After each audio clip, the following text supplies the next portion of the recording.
When I'm talking about fraud, I'm talking about like the group that used to walk around in certain neighborhoods and they would get seniors to sign up for credit cards, and then they would use their points and they would sell those points. Like points brokers, huge problem. Don't engage with them.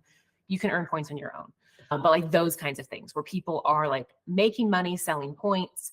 Other things that can be problematic are the manipulation of like upgrade space. That has been a problem, something that's been a problem historically with people like buying. Was a big problem in Asia.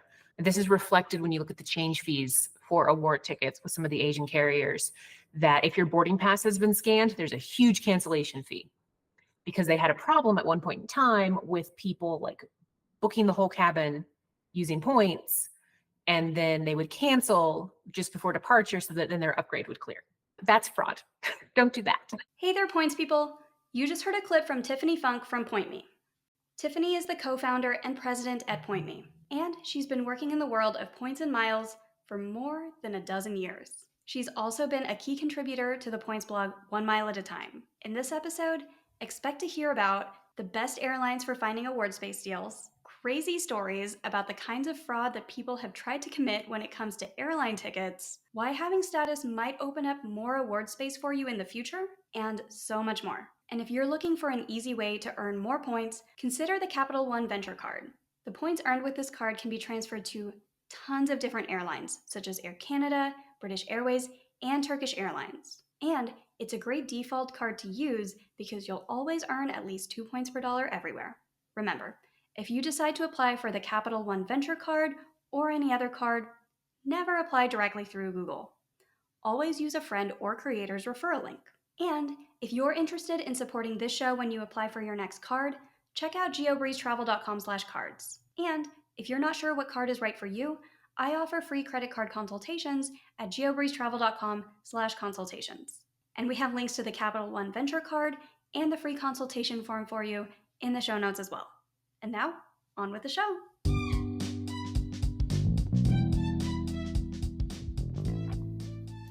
Welcome to the GeoBreeze Travel Podcast, a show for anyone wanting to level up their travel hacking lifestyle. I'm your host, Julia Menez. I'm a travel hacker, coach, speaker, Filipino-American ENTJ who loves solid travel gear and using shortcuts on spreadsheets.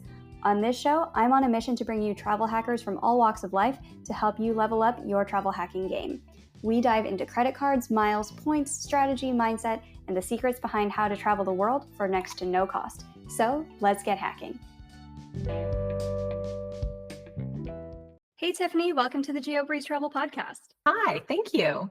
You are one of the foremost experts in the world of points and miles, and PointMe is probably one of the most innovative inventions to come around with award searching in the last few years. So really excited to dive into what you guys have built and what you guys are building in the future. But before we jump into all of that, tell us a little bit about you and your background, and how did you get into the world of points and miles? Oh my gosh. Okay, so I have been involved in points. I come to points from a love of aviation, which used to be very common, but I think that's less common in the current landscape of people who are in the like miles and points space.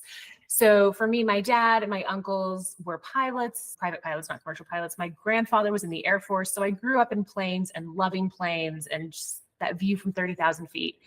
And when I got older, I was doing a lot of work in a more like sales type role where, you know, you're back and forth, you're staying in like mediocre hotels, you're putting the phone book under the alarm clock. So when you roll over in the middle of the night, you know what city you're in because of the name on the spine.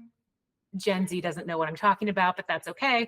So I got into points from hotel points, from doing like that kind of slog, because when you have a job like that, you start valuing status really quickly, because that's the not having to wait in line to check in when you get to the hotel at a stupid time. That's the being able to justify room service and still be within your expense allowance, and then actually get some benefit at the end of the year from all of the like gross travel that you've been doing. So it really started with that, and then moving into airline points when we moved across the country from my husband's family. And so then your motivation becomes like, okay, we're in our 20s, we have negative money, because that's how it works for the most part, right? When you're in your mid 20s, and how do we set this up so that we can get home more than once a year? because if we're just like budgeting out our finances as 20-year-olds living, we were in DC and like the most expensive zip code in the country, it was not going to happen. So really got into the airline points that way. And I think that's the more honest answer than being able to be like, I was a top tier United elite when I was 7, which is also true, but you don't really have a lot to do with that when you're a 7-year-old. So how did you then move on to building Point Me based off of your love of aviation? Did you just wake up one day and be like, I think I'll build Point Me today? Or what was the story behind that? Gosh, no, but that would be a great story if true. I wish that I could have just like conceive of great ideas like that. So prior to what I'm doing with Point Me, I have been working with Ben at 1 Mile at a Time since 2011, 2012. It's been like many minutes. And so as part of doing that, of course, we have the blog and all the business operations that go along with that and the front row seat to what's really going down in the miles and points space, right? You have banks who are saying, hey, do this thing, and airlines who are saying, get this thing, and poor consumers who are in the middle and they're like, okay, but how? And when you are running a blog, you have a lot of opportunities to take one topic and really go deep and explain it. And Ben is so phenomenal at that. He's a great content creator. And you take that and you multiply it by decades of work and blog posts, and there's just so much content. In addition to the blog, we also had Points Pros, which was our award booking service back before that was like a really prominent thing. We didn't really ever talk about it on the blog because, as I'm sure you've noticed, when you talk about things publicly, there can be a deluge. So that business was pretty word of mouth. And what was great about that is it gave us insights from a different consumer base than would read the blog or be on Flyer Talk. And so it's, hey, here's this different customer persona who is also having these same problems with what they think that they're getting from their bank versus what they want to get from airlines and can't connect the dots. So that is where Point Me comes from, is partnering with Adam, who had Juicy Miles, and he had the idea of search is a little bit of a problem. If he had a much bigger award booking service and 10 dozen people sometimes working during certain seasons, booking mileage runs and things like that, where like you just needed a lot of people and a lot of help, and was like, there's got to be a better way to search rather than opening 30 browser tabs. That's no way to live. And as he got into it more and he'd put up an early version of it and we spent more time talking, and he's so brilliant in so many ways. He's like, look, I think this has legs as a consumer product. I think if we take what's in our brains and we start from scratch and we really rebuild this and think about what is the normal person, not the miles and points geek necessarily, but our parents, our dentists, our neighbors, what do they need that would help them actually get not just max value from their points, but frankly, any value from their points, because there's so many people who just leave their points on the table. They don't know what to do. And so it was that, like, what if we take everything that's in the brains of these super smart people who have been in this industry forever and productize it and make it something that's super accessible, super approachable, that the everyday person can use.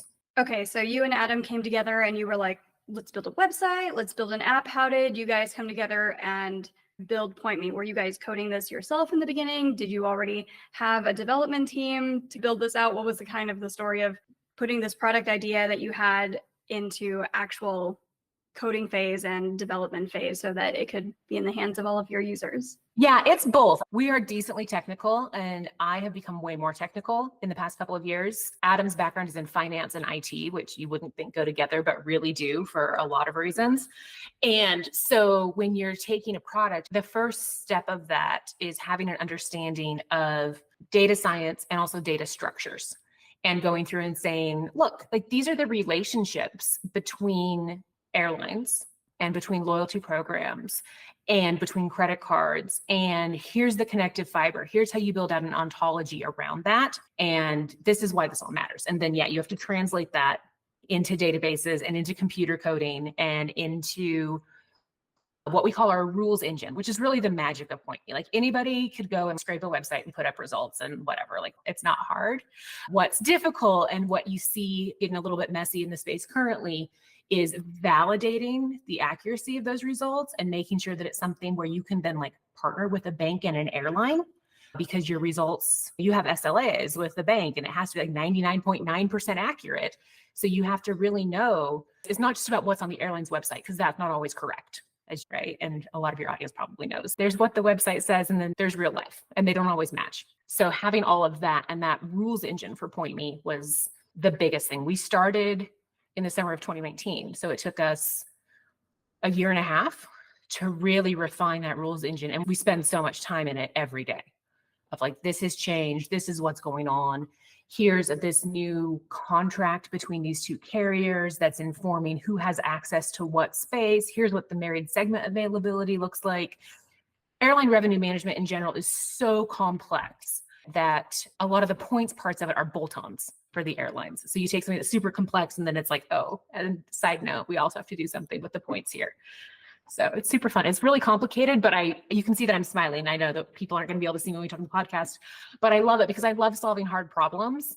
And this is like the toughest nut to crack when you have this issue that no one had been able to solve. Like the airlines couldn't solve it for themselves, really. Yeah, translating contracts into code is always an interesting problem in any industry, especially this one, because as lawyers set up contracts, they're not really setting them up with having it being automated and having it being coded in mind later on down the road. So what are some examples of different edge cases that people might not think of where you're like, oh, and then we had to build out this rule because Cathay does this in their contract or Gel does this in their contract? What's an example where it was a weird edge case that you guys had to code in because of some strange contract rule? Yeah. So one of the ones that I love talking about, this has changed, but I love talking about it, but also gets it gets complicated. So let's have a little controversy on the podcast here. 4 reasons, and I don't know what those reasons are. Even though Delta showed China Airlines on their website, they would not show connections in Taipei. So a great routing option if you were in like LA or San Francisco or Vancouver would have been IVR to Taipei and then down to Sydney. And Delta could build that as an award, but they would not show it on delta.com. I don't know why. I imagine that it wasn't just a technical limitation, right? There are reasons, but it was possible to do over the phone. So there's something like that where like we had to have that and this is no longer possible. So nobody do this. Please don't terrorize the Delta phone agents. But we had at the time built it into the engine of here's what you do. Here's how it prices. Here's how you check the different segments. Here's how it compiles. Here's what the price should be. And then validating, yes, this is what it is. Yes, the tickets. Yes, all of that. So I think that's a good example of something where the airline website, not super accurate. The inventory is there. It is bookable. You can have confidence in booking it. How do we establish that confidence? What are our steps in our process for having that consistency in what we're telling people is there and being really cyclical about it, making sure that we're keeping it updated, keeping it accurate. Speaking of cyclical, a lot of airlines will change up all of the rules and partnerships and charts and pricing every year. What are some examples of different price changes that you saw in 2024 where you were like, didn't see that coming. All right, gotta recode a whole bunch of stuff there. So far, nothing that we haven't seen coming. Anyone who like has heard me speak as far back as like 2014, it's been like eyes on Alaska. Like that program is due for an update. So the fact that they have, not really a surprise, not really a challenge there. I think one of the things that is causing a lot of frustration, and I haven't really seen like the community catch up to this, is just the reality of operations 4 years into a pandemic. And I think it's because it's really emotional to talk about it, right? Like none of us want to talk about it anymore. We're all over it. But it's something that just still impacts flights and operations. And if you are doing revenue management for an airline, one, you're super smart and you have a PhD in some kind of like data science. And what is your level of confidence that like the FAA is going to be able to fully staff the tower at Newark during summer? It's not what it used to be. You don't have the same level of confidence that you're going to have pilots or that you're going to have maintenance turned around. You have to assume that there's going to be a staffing opportunity somewhere along the journey of a given aircraft. And as a result of that, we don't see the like gluts of award space getting released at the same cadences that we used to. So there's that like lack of predictability. You can't just say, hey, laser eyes 2 weeks before departure, and you're going to start seeing things open up. It's not really how it works anymore. The math has become much more involved. That's probably the hardest thing, is getting people accustomed to these prices aren't personal. Like it's nothing rude. You're not missing anything. This is actually just the number of points that are now required to go to South America. And you might find the edge cases where you get a deal or a bargain, but it's a very different landscape now. and necessitates more of a focus on the earning side and the different things like that you walk people through with, like, how do you earn points and how do you maximize your spend and how do you make sure you're using the credit cards that make sense for you. That is all so much more important than it was 5 years ago. Yeah, a lot of people, whenever you ask them, when was the golden age to get into points? Everybody's like, right before I got into it, because everybody thinks that the best ways to earn points and redeem points and all of these kind of golden era awards-based things happened 5 or 7 years ago or right before they got into the game. What would you say to those people? But that's always the thing, always the like, oh, right before I got into it. And I'm not old, but I'm old for the internet and old for this space. And I think about once upon a time when we would be booking awards at Points Pros and we'd have somebody, and I say they were in Florida because we had so much word of mouth business from like these retirement communities in Florida, and they would email or call, but it was like really trying to encourage them to email, which was complicated to do at this point in time. They'd be like, hey, so I talked to Amex and they said it was going to be like 1.5 million points for me to take this trip. We're going on a cruise from Rome to Barcelona because for whatever reason, that's what it always was. And it's our anniversary and it's really important, but they said it was going to be 1.5 million points a piece. And we have 1.5 million Amex points because we've been using our platinum card for $1 since 1984, but we don't have 3 million points. But my neighbor said that you could do something for us. And at the time, you could transfer American Express points to Continental to redeem on Lufthansa first class with no fuel surcharges. And people now hear that and they're like, what? That sounds amazing. But keep in mind, this was the 16-seat cabin for Lufthansa. So it wasn't even lie flat. And now, like, Lufthansa business class now is better than Lufthansa first class was then, other than the champagne. And so I think that's just always a perspective to keep in mind. Oh, it was like this just before I got into this space. Well, right now, you have all of these other opportunities. You have beautiful cabins. You have like lounges that are actually nice, which did not used to be a thing. So there's always something. There's something to be said for enjoying the present. There's always something. And so there are also those people who were like, well, the reason that there are no more award seats is because now so many more people know about the game. So what do you say to people who are like, well, the reason it's so much harder to find any award seats and the reason they're all sold out is because of points bloggers or because of services like Point Me, where they just make it so much easier to find all of the award seats for everybody. And that's why I cannot find any more award seats. What do you say to people like that, where they're like, Point Me, you have made it harder for people who are like the true pioneers of this, who are like heart and soul into the hobby, and you've given away the award space to a whole bunch of new people. What do you say to them? It's interesting, right? Most of the people who would be saying that, they didn't get here before Gary and before Ben. And so like you benefited from the people who came before you. We all do in everything in life, right? It's cumulative. That's one of the amazing things about humanity and society is it's additive, and our knowledge and our experiences compile. So yeah, I don't know. I would say that maybe that person needs to go outside. Is maybe like, oh, how are you going to do this? Because the reality is there's a space where everybody wins. And yes, things are different, but things are always going to be different. Yes, there used to be more transatlantic award space if you go back to 2014, but it was so much harder to earn the points. Who cared? So now it's much easier to earn the points. The products are nicer. And it's not that like everyone knows about miles and points. 72 million US households use a points earning credit card. Like people, everyone has known about points for a minute. It's not that. There are billions of dollars of points that go unredeemed every year. If you look at the number of unredeemed points in circulation, it would be the second largest currency in the world. It's this massive economy, and people redeem their points in all different ways. Right. Point Me isn't subtractive. I think one of the things that really benefits people, even like in this community, is we're able to show you the price. You can feel however you want about it, but this is the price. And there are people in this space who would never, ever in a million years spend 400,000 Ultimate Rewards points per person for a round trip California to Australia and work in an excursionist perk on some Virgin Australia flights domestic. But for a lot of people, that's a fantastic deal. They're like, what? I can take like these United miles that I have and these other points, and I can go exactly the flight I want to go on, exactly the time I want to go. It can be lie flat business class seat, nonstop. And I'm basically getting these bonus flights domestically for free. That is a bargain. And they are so happy with how they've just redeemed their points.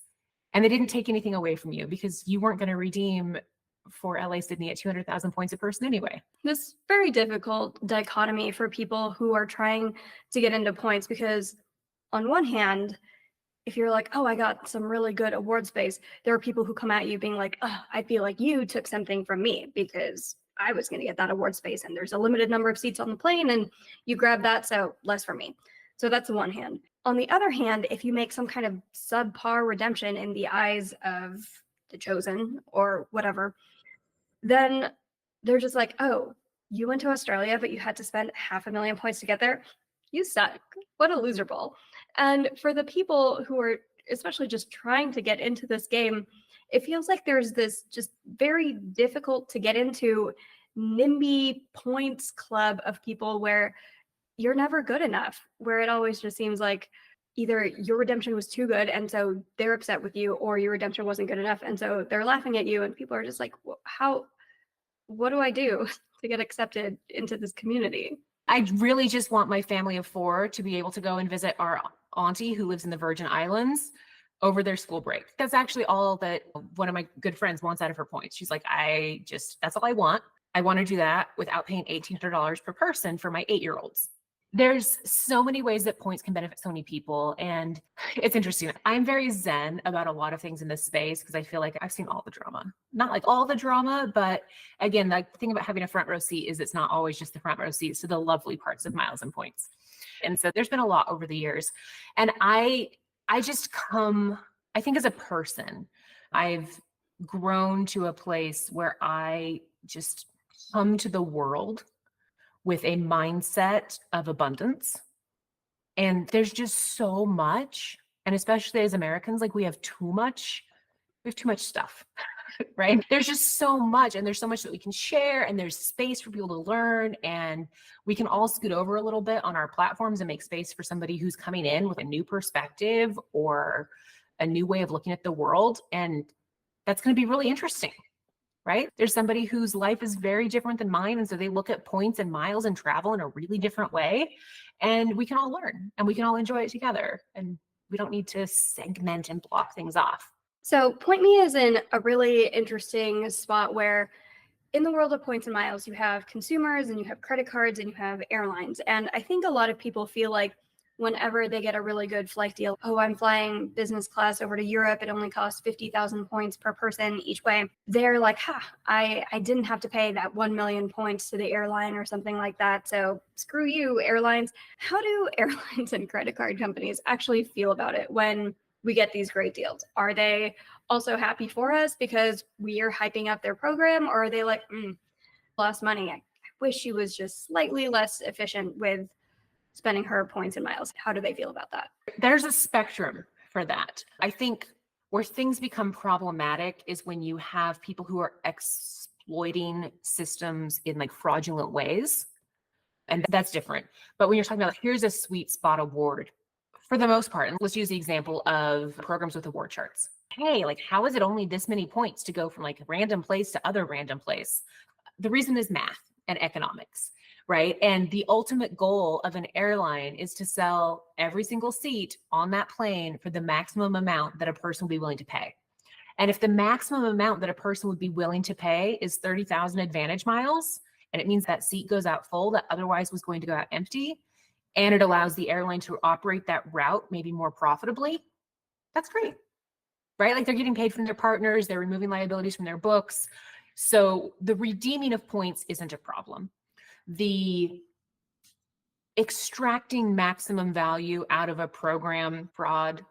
And I know that like what some people feel like, but my behavior could never be fraud, but still like those kinds of antics. Those are the things where programs have factored in some amount of that, right? It's breakage or shrinkage for people who have worked in retail. Like you expect that a certain amount of things are going to get walked off with every year. So when it gets though to a threshold that becomes incompatible with operating a business is when airlines get frustrated. That's when you see things like program A having to block redemptions on program B or on carrier C because there has become friction or concern around how those redemptions are happening, the consequences to the airline. Maybe they're getting credit card chargebacks because of fraudulent things, or people, there was a thing, I think it was like 2016, where there was a gang of miscreants who were redeeming, they were accessing people's like IHG accounts and engaging in shenanigans from there. And it ended up becoming a huge problem because then the actual people who owned the accounts were like, wait a second, where'd my points go and what's going on? And just like the unwinding of that was a nightmare. And I think those are the kinds of things where programs are like, this is not how we redeem points. This is not the point of our program. The point of a loyalty program is to drive business affinity and ultimately revenue to the host company. So as long as the behaviors and the actions of people are contributing towards affinity revenue, then the loyalty program is doing its job. So a lot of people listening to this are probably like, well, I'm trying to maximize value. Are the airlines getting mad at me? How do you craft your message towards those people to say, oh, there is a huge gap between just maximizing your program within the limits versus actual fraud? How do you explain that to people who are probably thinking right now, oh, is what I'm doing too good to be true? And am I going to get flagged by the airlines? When I'm talking about fraud, I'm talking about like the group that used to walk around in certain neighborhoods and they would get seniors to sign up for credit cards, and then they would use their points and they would sell those points. Like points brokers, huge problem. Don't engage with them. You can earn points on your own. But like those kinds of things where people are like making money selling points. Other things that can be problematic are the manipulation of like upgrade space.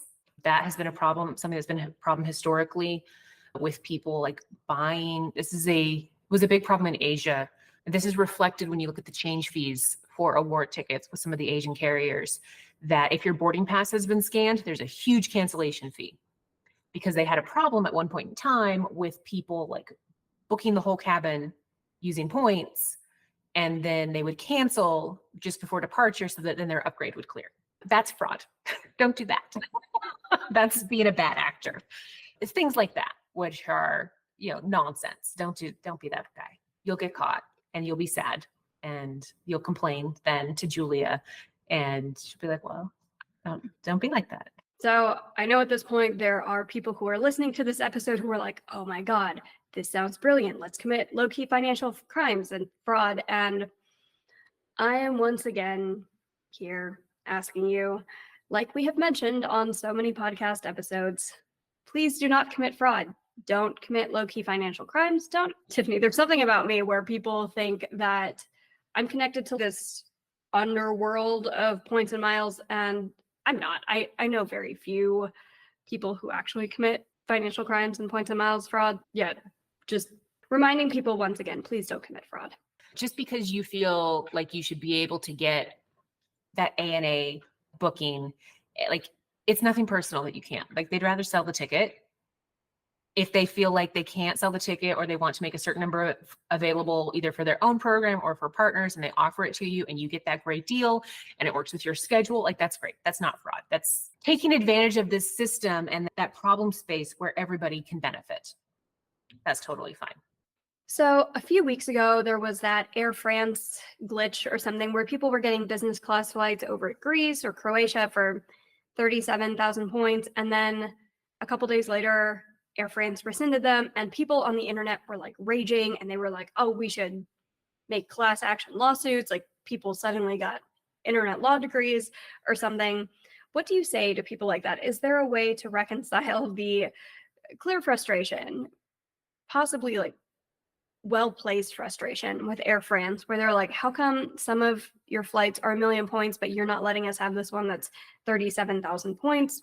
And then you didn't let us know until a few days later, but you're letting people with status with Air France keep this. Like, how do you try to keep the peace and reconcile that with people? Do you just say, don't attribute to malice what is probably just technical incompetence, or what would you say to that? I think it's that, and it's a combination of, again, I have a little bit of a mindset of this, and I was not naturally this way as a human. So this is definitely something where Ben has rubbed off on me with the like easy come, easy go. When we did the Beijing runs, like if people are going to Beijing in business class for $400, I want to be one of those people. So I get it. Totally get it. And like, you just have to be realistic. Everybody's just doing the best they can.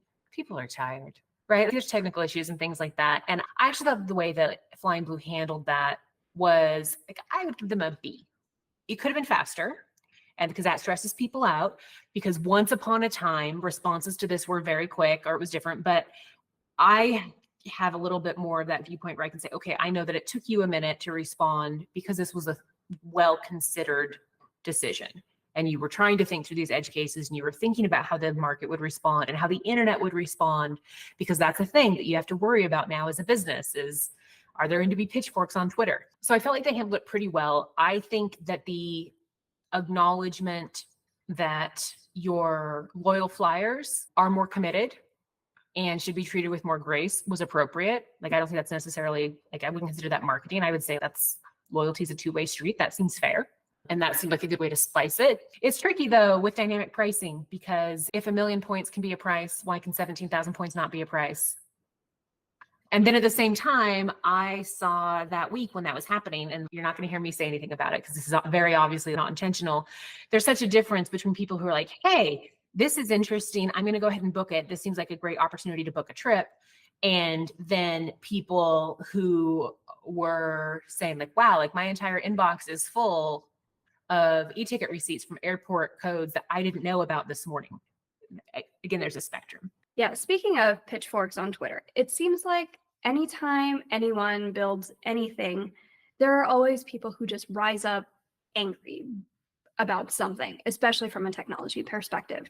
With PointMe, has there been anything where you guys are like, oh, yep, that was valid criticism, good product feedback, that's something we can incorporate into the product going forward? Or has most of the feedback just been kind of like, oh, these people are angry and crazy? What's kind of the temperature been there? Okay, so this is one of the things that is super frustrating for admin. Not the feedback, actually. Like anytime we get product feedback, whether it's like more direct feedback from bloggers, people who are really into the space, and like, here's my list of the things you need to change. It's like, oh, holy cow, I know. If I could tell you what's involved in like why we haven't done that, like we're going to need a bottle of something, because it drives me crazy too. So I think there's the majority of things that we hear from customers or from bloggers, people in the space, and so it's my friends are like, you really need to fix this. I'm like, we are working on it.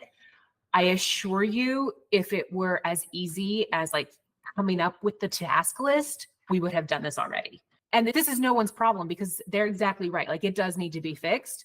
And then it starts feeling very personal. It's like, well, don't they know how hard I'm trying to fix it? Of course they don't. It's not their job to know how hard I'm trying to fix it. This is a me problem and a my team problem.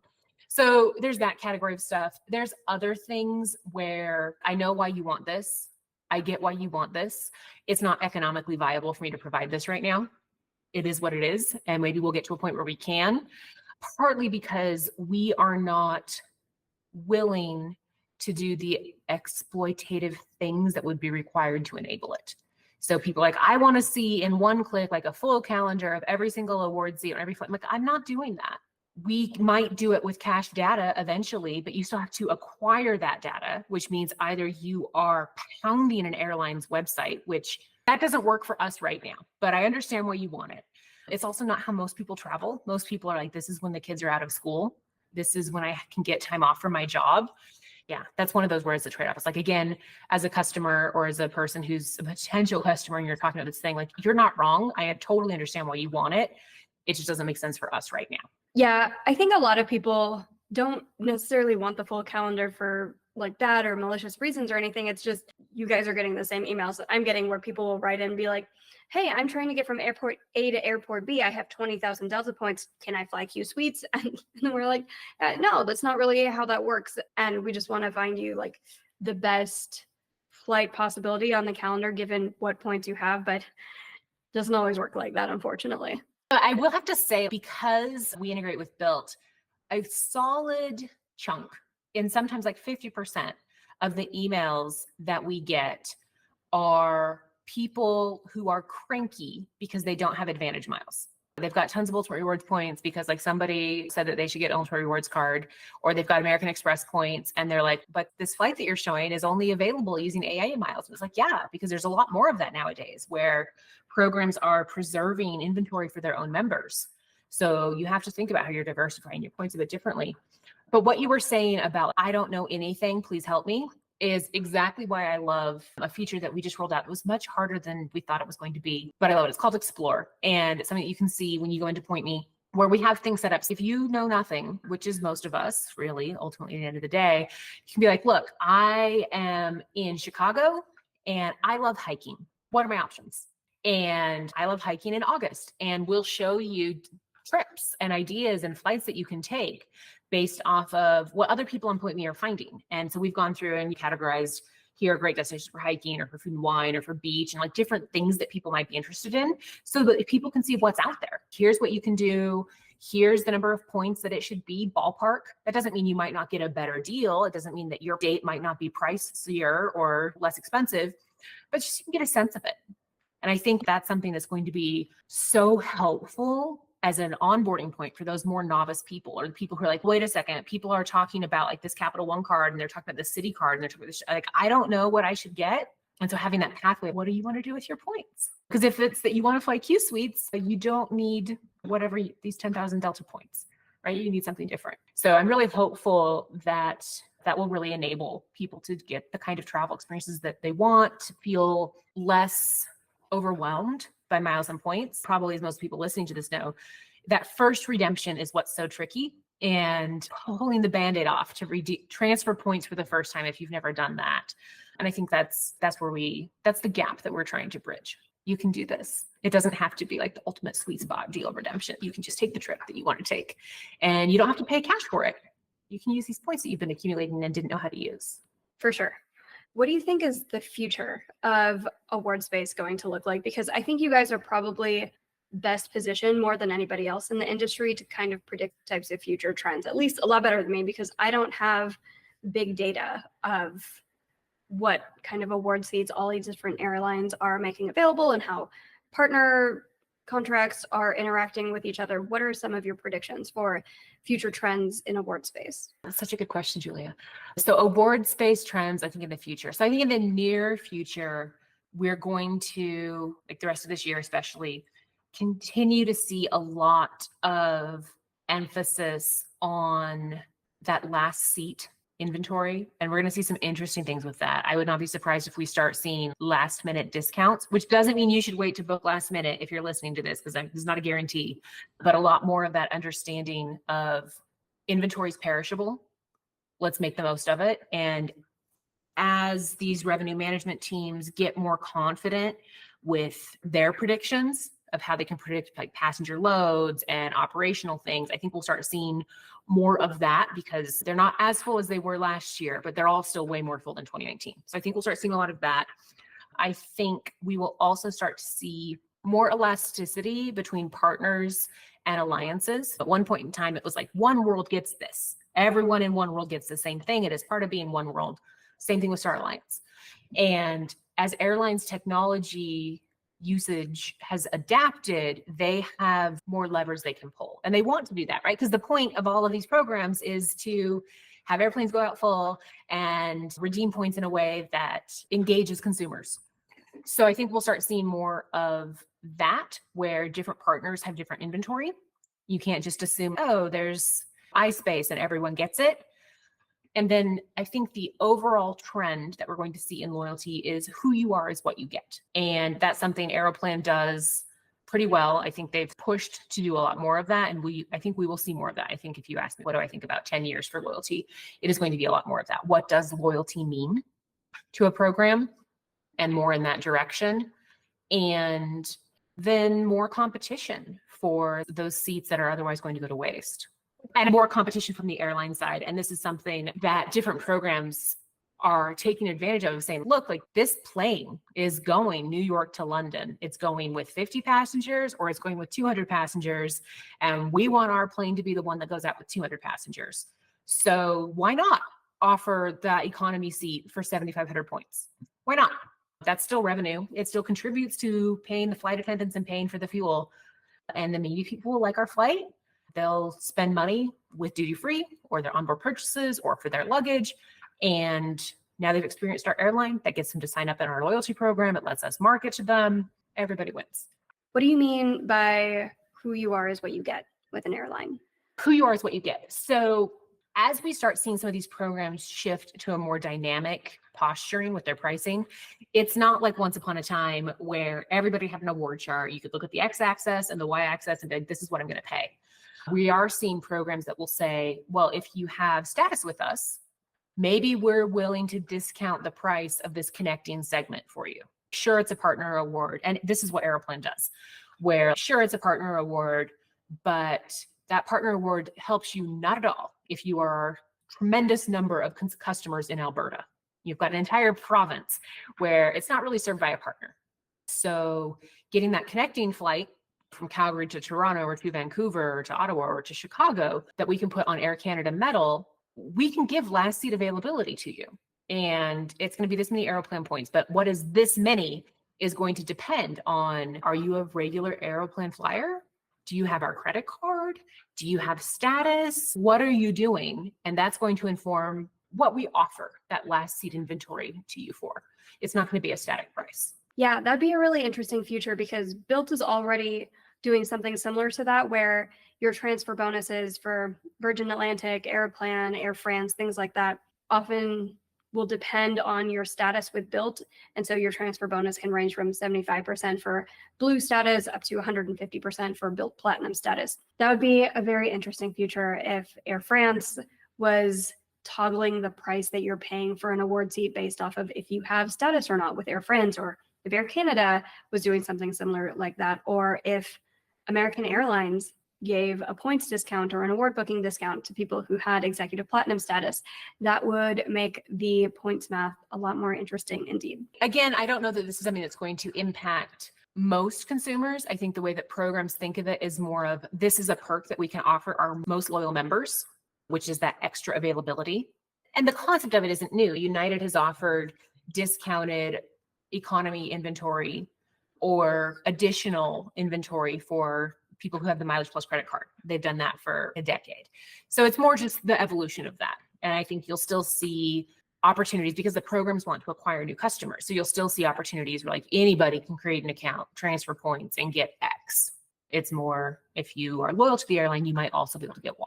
That seems sensible to me, like that seems sustainable. So with everything that you've learned in the decade plus that you've been in the game, because you are one of the foremost experts in the industry of points and miles, what would you say is your number one tip for listeners today on how to level up your points game? That's interesting. So what is your number one tip for people who want to level up? So I think that partly depends at what level you're at.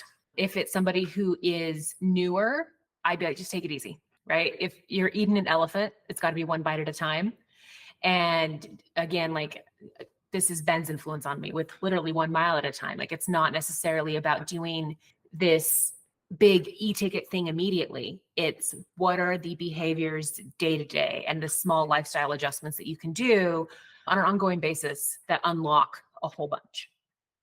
And so that'd be my advice for people who are being like, don't get overwhelmed. You don't need to get 25 credit cards this year. You can make 2 changes to your spending patterns and shift from getting no points for anything to more than 1 point per dollar. And you're going to be ahead of 99.9% of the consumer economy. So I think there's that. And then I think for beyond that, most people are very bad at redeeming miles, ultimately.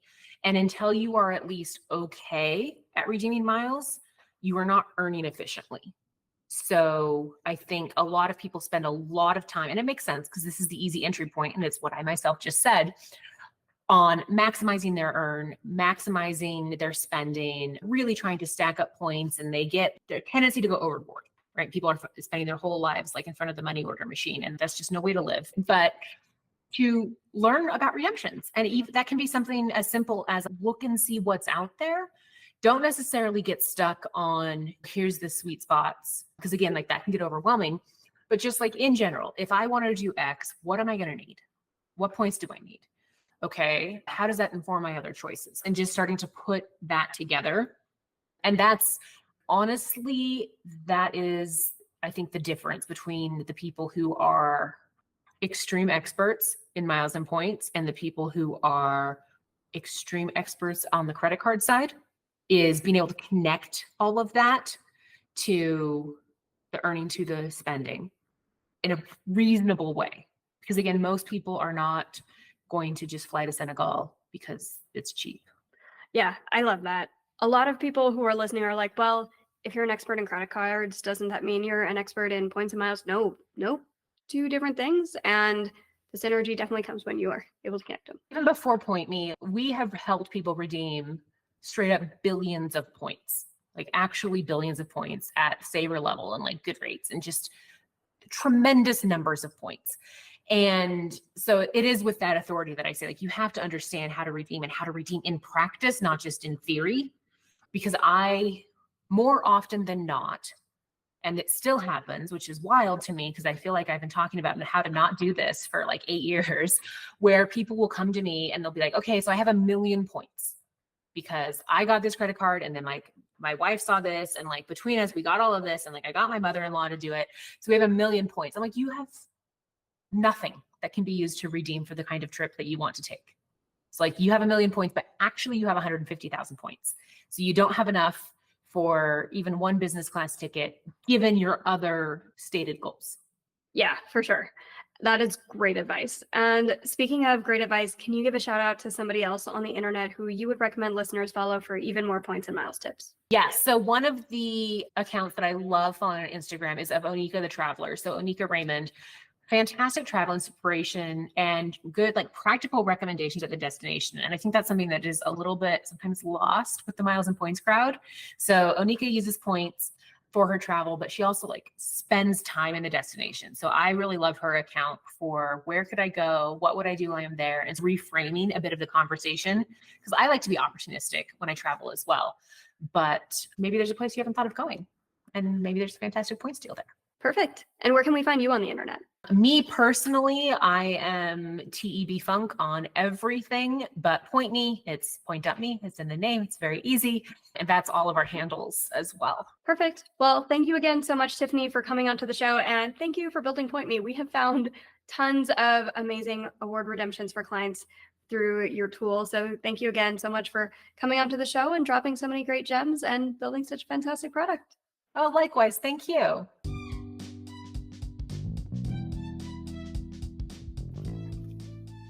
Thank you so much for listening to today's episode of the GeoBreeze Travel Podcast. If any of the cards mentioned in today's episode piqued your interest, please check out the links in the show notes for more information on any of the cards. Also, if you apply for a card using the links on that page, I may receive a commission too, so please and thank you. P.S. I hear the links work better in Internet Explorer or Safari, and sometimes the credit card applications tend to glitch out in Chrome. Additionally, it would mean the world to me if you could subscribe to this podcast, leave a 5-star review, and share it with a friend. And if you would like to make even more travel hacking friends, please sign up for the Patreon to access our monthly masterclass hangouts. We dive deep into a particular points program each month, and you'll get to ask all of your travel hacking questions and enjoy being around other people who enjoy points and miles just as much as you and I do. If you would like an invite to the next one, head over to geobreezetravel.com/hangouts to sign up to be on the invite list. Take care and happy travels!